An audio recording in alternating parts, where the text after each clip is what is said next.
Hi, அனைவருக்கும் வணக்கம். எல்லாரும் எப்படி இருக்கீங்க? எல்லாரும் நல்லா இருப்பீங்கன்னு நான் நினைக்கிறேன். இன்னைக்கு மார்கழி மாத முதல் செவ்வாய் இல்லையா? அதனால இன்னைக்கு முருகப்பெருமானுக்கு, அதாவது முருகப்பெருமானுடைய வேலுக்கு இன்னைக்கு அபிஷேகம் செய்து வழிபாடு செஞ்சேன். இன்னைக்கு அபிஷேகத்திற்கு எனக்கு என் பையன் தான் ஃபுல் அண்ட் ஃபுல்லாக பக்கத்தில் இருந்தார். அவர் தான் நானும் அபிஷேகம் பண்ணுறேன் அப்படின்னு சொல்லி அவரும் அபிஷேகம் செய்கிறதுக்கு வந்தார். இன்னைக்கு பூஜை அறையை ஃபுல்லாமே சுத்தம் செஞ்சு எல்லா சுவாமி படத்திற்கும் பூக்கள் வைத்து அலங்காரம் செஞ்சு முடிச்சாச்சு. இன்னொரு விஷயம், நிறைய பேர் கேட்டிருந்தீங்க. நான் வெற்றிலை தீபம் ஸ்டார்ட்ஸ் போட்டிருந்தேன் இல்லையா, அதில் கேட்டிருந்தீங்க வெற்றிலை தீபம் முடிச்ச பிறகு அந்த வெற்றிலையை என்ன செய்ய வேண்டும் அப்படின்னு கேட்டிருந்தீங்க. இதை நான் ஆல்ரெடி சொல்லியிருக்கேங்க. வெற்றிலை தீபம் நீங்கள் ஏற்றி முடிச்சுட்டு உங்களுடைய பூஜை முடிந்த பிறகு அந்த வெற்றிலையை கால்படாத இடத்துல போற்றலாங்க.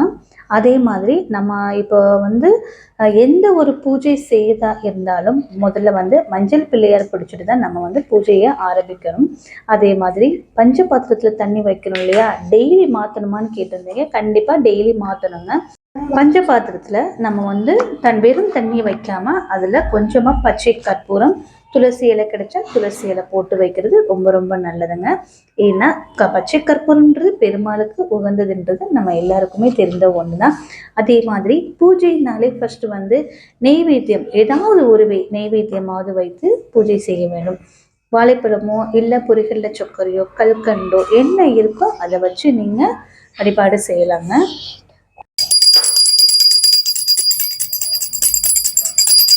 வெற்றிவேல் முருகனுக்கு, வீரவேல் முருகனுக்கு, கந்தவேல் முருகனுக்கு, ஞானவேல் முருகனுக்கு, சக்திவேல் முருகனுக்கு, பால தண்டாயுதபாணிக்கு. இன்னைக்கு நான் வேலுக்கு ஒரே ஒரு அபிஷேகம் மட்டும்தாங்க செஞ்சேன்.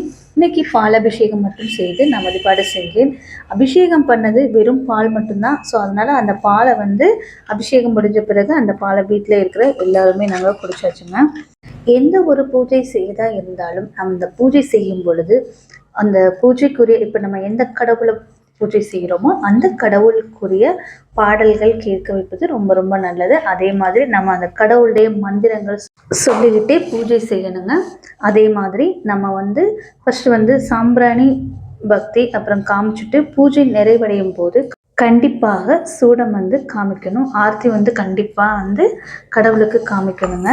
அதே மாதிரி ஒவ்வொரு அபிஷேகத்திற்கு பிறகும் குளிர்ந்த நீரால் நம்ம சுத்தம் செய்துட்டு அடுத்த அபிஷேகம் என்னவோ அதை செய்யணும்.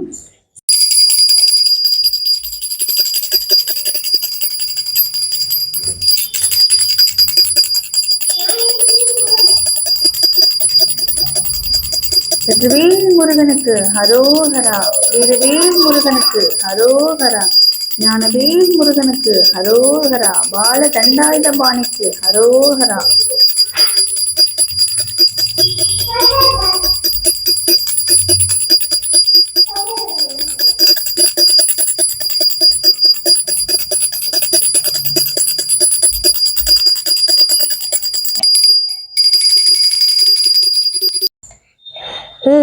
திருத்தணில் உதித்தருள் ஒருத்தமையில் விருத்தன திருத்தமையில் கருத்தமை நடத்துகுகம் வேலே.